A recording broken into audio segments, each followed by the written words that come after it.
Hello everyone. Welcome to my channel Test Automation Mantras. I'm going to share one more session where I'm going to cover introduction to SQL, but it contains group functions. So in this video, I'm going to cover a few group functions, and those group functions are min, max, average, sum, distinct, count, group by, and having clause. So in today's session, I'm going to take some examples and apply these group functions to those examples and understand how these group functions work. In one of the session, I created an employee table. So say, for example, I have this table EMP, and this table, I've created a set of data. This set of data is like quite extensive to cover different scenarios for today's session. So the first example is, so first let's understand what are the group functions. So group functions are nothing, but it's like set of rows. You apply some conditions and you would like to see a consolidated results for the specific rows. When we take examples, you will understand it in bit more details, but just think about its group functions are operating on a set of rows to give one result per group, or depends on the function. So it's basically grouping the results. Let's start with the min function first. So what is a min function? So in the min function, you are trying to find the minimum value from a column. It could be anything. In this case, we got a few columns here. We have hire date, say we have salary, we have commission, or we have say manager column as a number. So if I just say select min from like hire date, let's pick one example as a hire date. If I say select min of hire date from EMP table, what it is going to return? It is going to return the minimum hire date. If you execute that, it's returning 1980, 12/17. So 17 December 1980. That is the first employee you can take as the first employee of the company. The first employee, if you would like to find the latest hire, you can use the max function. So if you do max, then it's going to return the latest employee who has joined the organization. I hope it's giving the right result. So we have 9 December 1982, and we have 23rd January 1982 and 12th Jan 1983. I think this 1983 is the latest. So if you look at the example and the results, the query is returning, this is the latest employee joined the organization. So that's the latest hire date. There are, so this is a min and max to get the minimum and maximum value. You can apply on any other column. Say, for example, you would like to find out the max salary, who is getting the max salary. So you can use the max function here. So the person who is getting max salary is like, you can find you can pass the employee name as well here, but we're just finding what is the max salary here. So it's a 5,000. So if you look in the table, this is a salary column, and max salary drawn is 5,000 here. Similar to that, if you would like to say find the minimum salary, so use the min function here. If you do that, minimum salary is 800 here, as you can see in the table. Average. So average is basically, average function helps you finding an average of some numbers. In this case, you can find an average of a salary. So if you do that, it's going to be say 2073. It's an average of salary. And the other column we can use, say for example, you would like to find an average of commission. So it's a 550. Just to verify whether this average of commission is correct or not, what we can do is we can find a sum of say commission. So this is returning total commission. Just remember, if you go back to employee table, there are many other, so there are many rows, say 14 rows. Out of 14 rows, only 4 employees got commission. actually 3 is getting some numbers, but 4th employee is getting a 0 commission, but for others it is not applicable. So for the employees it is applicable when you are using this average of commission. It is calculating the correct average or not. How you can get is get a sum of the commission, which is 2200, which looks correct by sum of these two numbers. And if you want to find out the average is correct, then sum of commission is divided by total number of employees getting the commission. So you can use like how many employees actually getting the commission here. So if you say do count star and from this employee table, so total it is going to return 14. But if you do say count of commission, the people, how many people getting commission is just the four employees here. So 2200 divided by 4 is going to return you the correct average. So in this case, the average looks fine because 2200 divided by 4 is 550. So that's how we can use a combination of functions as well. So sum getting a total, count is getting a number of persons getting commissions, and average is to get the average of that number.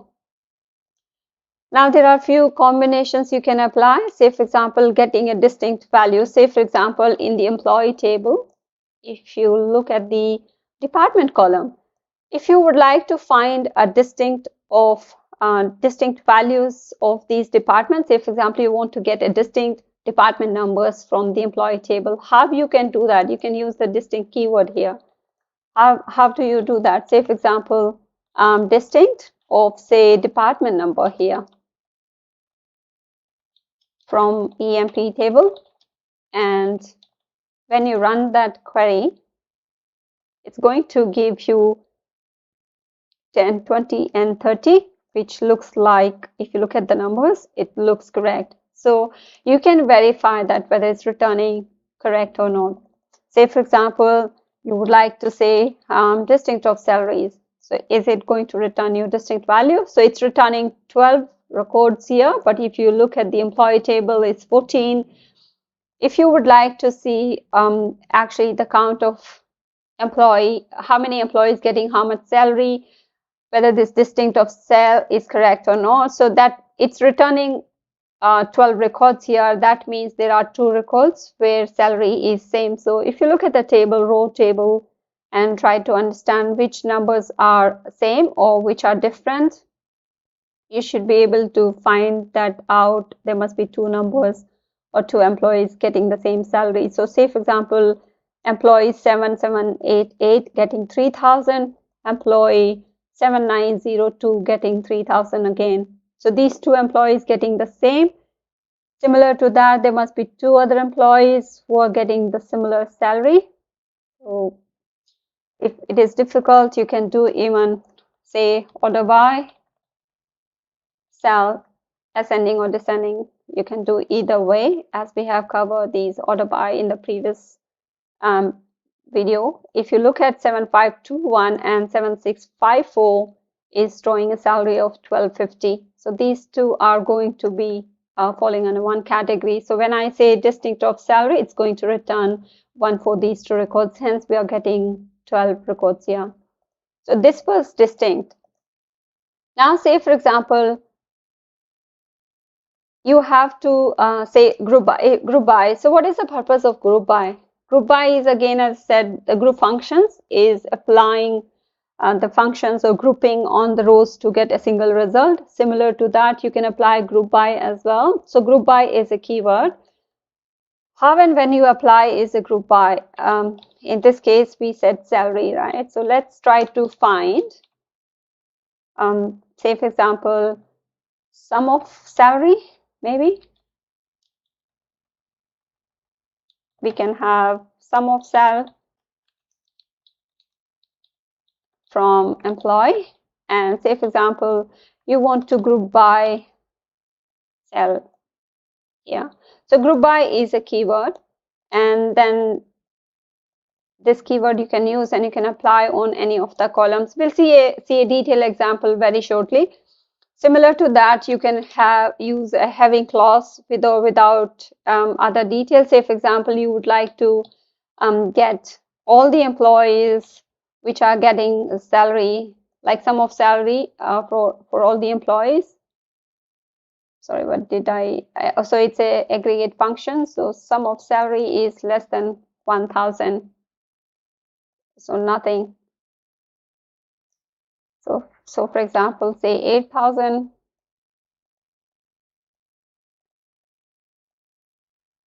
Let me see the example I've been trying to use for that one. So this was the case actually I was trying to use for the employees. Sum of salary, you can remove the employee count, and I think this was fine. It was returning like 14, but in this case we do not need all the employees, but we were trying to find all the sum of salary having greater than $1,000. If you try to find less than 1,000, I think there is nothing in here. So that is the usage of having clause, where you would like to specify a condition along with other where condition or group by you have applied. You can use with the group by the having as well. Having to filter out the further records, like you have already applied a group by, and then you would like to apply another condition saying you would like to only fetch the records which are greater than or less than to a certain value. You can use that. Similar to that, other example could be for the group by is, say for example, you would like to get average of salary, but you would like to see or you would like to group by the departments. So what you can do is say select average of sal from EMP, and then as I mentioned, you would like to group by department number. You can do that. So average of salary, this is going to give a result that for every department the average salary. So if you execute that, you will see per department number. So if you want to print that, you have to, again, say for example, I didn't specify in the previous case in the select statement. I didn't have the group by, but I didn't have the department number selected as a column, and I was able to get the results here. You can specify a department number because it gives more sense to see per department what is the salary, but if you don't need to select the column, you can remove that as well. So the results tells like this is the average salary per department. There's another thing, like if you see on the header, it's coming as a no column name. So this happens for the case of group functions if you're using. So you can specify alias here. Either you can specify in the double quotes, say this is the average salary of an employee department. You can specify something like this, and you will see a column header here. So this is called alias. You can use for a column names, or you can specify as using as keyword, say sal, and then you can say execute that. Whatever column alias name you specify is going to be printed on the header of that column. So this is giving your average salary per department. There are different other combinations you can apply. Say for example, you would like to apply order by as well. So in this case, select department ID, then you have average of salary from employee, and then you did the group by department. Also, you can do order by as well here. So again, we discussed this order by in the last video. You can apply order by saying that average of salary. So you can apply order by. This is descending. If you would like to see ascending, then you can specify that as well. So this is how it is going to be by default. The view, if you don't specify anything in the order by, right? So this is 3020, and it's going to return the results in the same way. Now this is about using group by and order by along with few other functions like average, min, max. You can combine with anything.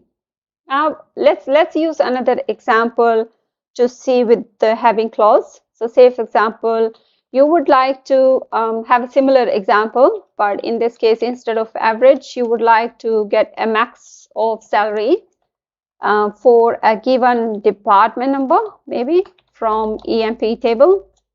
And what you would like to do is group by again. As I said, let's apply a group by and having clause together. So you have group by, going to use the same query here. So instead of order by, what we are trying to use is having this max of salary. So max of salary for any department greater than 1,000. So you would like to get a salary details like max of salary for every department, but only those salary where max salary is greater than 1,000. And you got all these departments getting that maximum salary. If you would like to say, return me anything which is less than 1,000, there's nothing actually.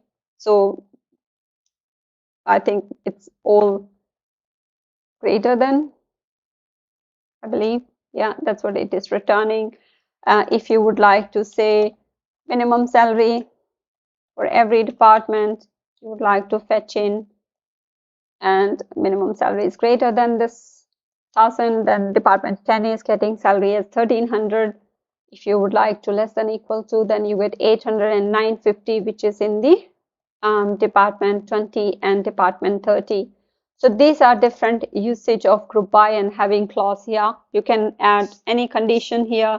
So primarily, if you're using group by, having, you can have all this together as well, where you can have where clause, you can have group by, having, and order by in one query itself. Depends on what exactly the need of.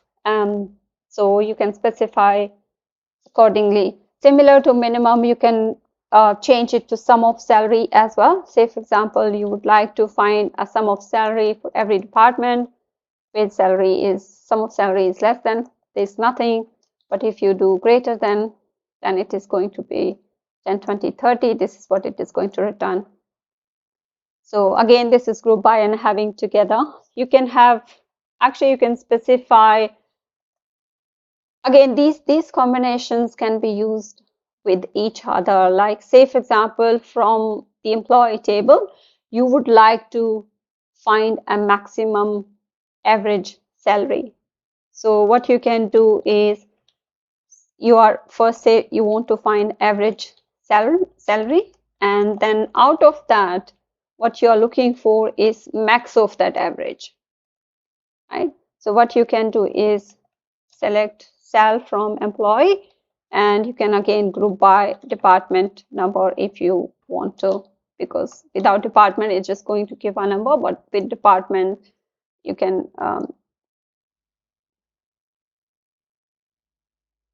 I thought it should be able to give you results from the cannot perform an aggregate function on an expression containing an aggregate or a subquery.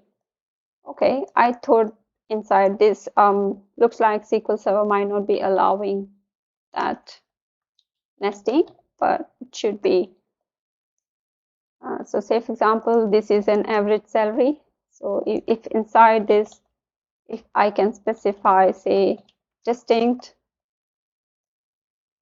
yeah, it does allow. I think it's just the grouping of two group functions together, not able to do that. Let's give it another try. Say, for example, you would like to find sum of salary. Maybe need to apply a bit more condition together. So let's use the same example here. And if you find, say, min of salary, so sum and min of salary for a department. I'm not using group by, let's see. I think can't use the create function together in SQL Server. So that is the case. You can use like all different individual combinations, and I thought 2 level of nesting will be allowed, but maybe not in SQL Server. Just try to practice. There are different examples you can pick from the employee table, make a scenario, and try to run different queries as well. So just remember, there is one more thing when we are querying the commission from the employee table. And there are commissions where commission is null, so that is not, it's being ignored by the group functions. Just remember, the group functions ignores the null value. So from employee table, if you say where department number is null, you're going to get these records. Okay, so department number is not null. I think it's just storing that value as a null keyword, maybe. Yeah. Oh, sorry, this is commission is not null. We are looking at the column as commission is not null, and you can say commission is null. So it is going to return, as I was talking about, all the group functions ignores the null values. So in this case, I'm picking, say, commission from the employee table. I'm taking an average of that commission, but only 4 employees gets the commission. So when we are taking this average, it's calculated on the basis of those employees who got commissions, but it's ignoring all the null values, which is actually a correct behavior, because it should not be doing the sum of commission divided by 14. It's doing sum of all commission divided by 4, where commission does exist. So these are the different scenarios you can think, and just also you can try to query like where manager is, so employee doesn't have a manager. That could be another example you would like to try for. So that's all for today's video. So try to practice all these different group by functions and see how data is returned. If any questions, please don't forget to ask in the comment section. Thank you so much for watching today's video. Thank you.